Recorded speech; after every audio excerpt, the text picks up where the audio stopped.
السلام علیکم۔ آج کے ہمارے لیکچر کا عنوان ہے نقاد کی خصوصیات۔ میں نے کچھ پوائنٹس لکھے ہیں، انشاءاللہ میں ان کی وضاحت کروں گا اور آپ توجہ کے ساتھ سنتے رہیے۔ نقاد، جس کو انگریزی میں کرٹکس کہتے ہیں، یعنی ہر وہ شخص جو تنقید کرتا ہے اس کو نقاد کہتے ہیں۔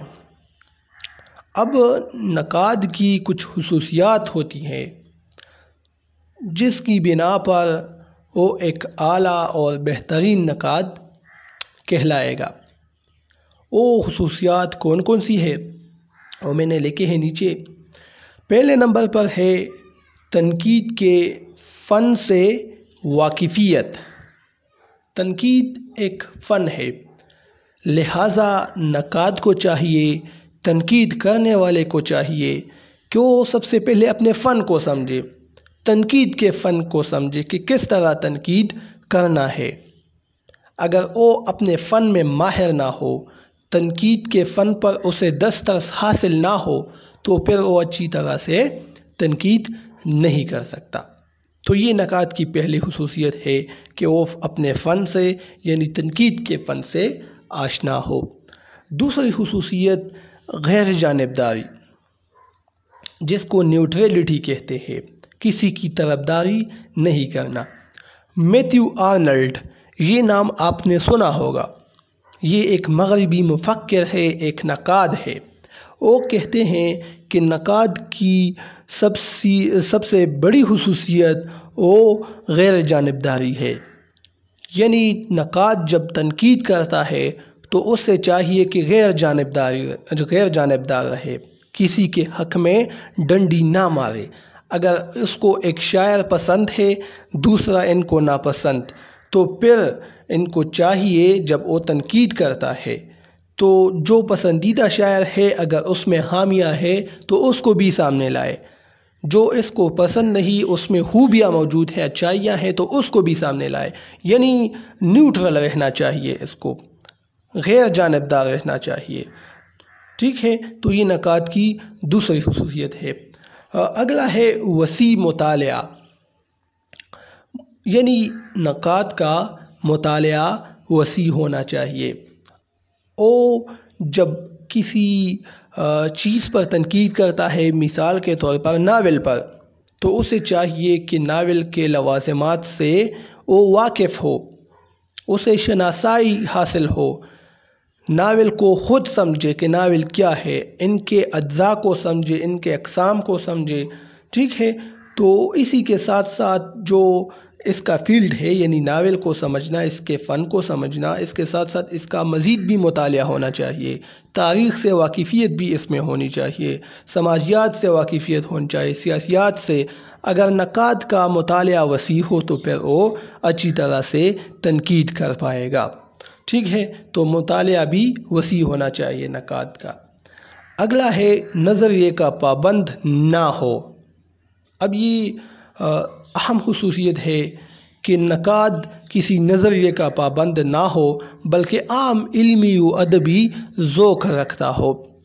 اب اگر ایک نقاد ہے وہ کسی نظریے کا پابند ہے، مثال کے طور پر ایک ترقی پسند نقاد ہے، تو وہ جو بھی پن پارے پر تنقید کرے گا تو اس میں ترقی پسندیت دیکھے گا کہ آیا اس میں غریب کی بات ہوئی ہے، کسان کی بات ہوئی ہے، جاگیردارانہ نظام کے خلاف آواز اٹھائی گئی ہے، مزدور کے لیے آواز اٹھائی گئی ہے، اس کے ظلم و ستم کی داستان بیان ہوئی ہے یا نہیں، اس ناول میں، اس افسانے میں جو بھی ہو۔ تو جو ترقی پسند نقاد ہوگا، ترقی پسند نظریے سے وہ متاثر ہوگا تو پھر وہ انہی چیزوں کو دیکھے گا۔ یا اسی طرح جمالیاتی ہوگا تو حسن کو دیکھے گا سر پن پارے میں۔ ٹھیک ہے، تو نقاد کو کسی خاص نظریے کا پابند نہیں ہونا چاہیے بلکہ اسے سائنسی طریقہ کار اپنانا چاہیے، یعنی ہر پہلو سے اس پن پارے کو پرکھنا چاہیے۔ اگلا ہے معروضیت۔ معروضیت کہتے ہیں ذاتی پسند و ناپسند کو ایک سائڈ پر رکھنا۔ اب یہ ایک بڑی خصوصیت ہے، شبلی نعمانی کی ایک کتاب ہے موازن انیس الدبیر، تنقید کے حوالے سے ہے۔ انہوں نے موازنہ کیا ہے سلامت علی دبیر اور میر انیس کے درمیان۔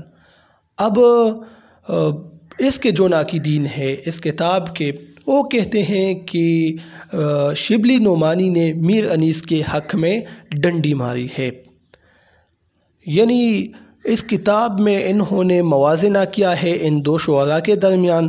میر انیس کی اچائیاں بیان کرتے ہیں جبکہ اس کے مقابلے میں مرزا سلامت علی دبیر کی خامیاں بیان کر دیتے ہیں۔ تو اسی طرح انہوں نے یہ کتاب لکھی ہے، تو اس کو کہتے ہیں یعنی اس سے بچنا چاہیے، معروضیت ہونی چاہیے۔ آپ کو اگر کوئی پسند ہے تو اگر آپ اس کے حق میں بات کریں گے، اس میں اچائیاں موجود ہیں، ٹھیک، اگر خامیاں موجود ہے تو اس کا بھی ذکر کریں گے۔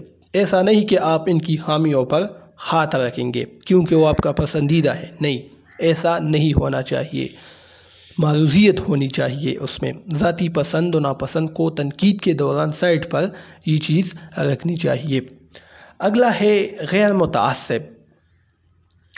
غیر متعصب یعنی غصے سے پاک، یعنی نقاد جب تنقید کرتا ہے تو اسے غیر متعصب ہونا چاہیے۔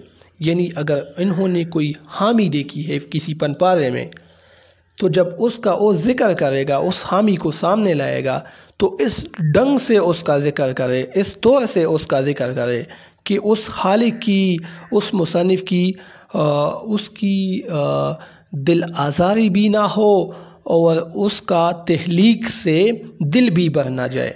یعنی جب آپ اس کی خامی بیان کرتے ہیں اور اس پر نمک چھڑکتے ہیں، کافی دباؤ کے ساتھ، شدت کے ساتھ آپ اس کی خامی کو بیان کریں گے، ایسے الفاظ بیان کریں گے جس سے وہ جو خالق ہے، جنہوں نے کتاب لکھی ہے، اس کے جذبات کو ٹھیس پہنچے، تو اس چیز سے بچنا چاہیے۔ ہاں، خامی ہے، اس کا ذکر کرے، لیکن اس انداز سے کہ وہ جو لکھنے والا ہے، جو مصنف ہے، وہ اس کو برا نہ سمجھ سکے۔ ایسا نہ ہو کہ وہ لکھنے سے ہی، تخلیق سے ہی توبہ طائب ہو جائے۔ تو رویہ اچھا رکھنا چاہیے تنقید کے دوران۔ تو یہ خصوصیات ہیں، ایک نقاد کی خصوصیات ہیں۔ یہ میں نے بہت آسان کر کے اس کو ایکسپلین کیے، مثالیں بھی دی۔ انشاءاللہ مجھے امید ہے کہ یہ لیکچر آپ لوگوں کو پسند آیا ہوگا۔ انشاءاللہ پھر نیکسٹ لیکچر میں ملیں گے، اور اسی کے ساتھ آپ مجھے اجازت دیجیے۔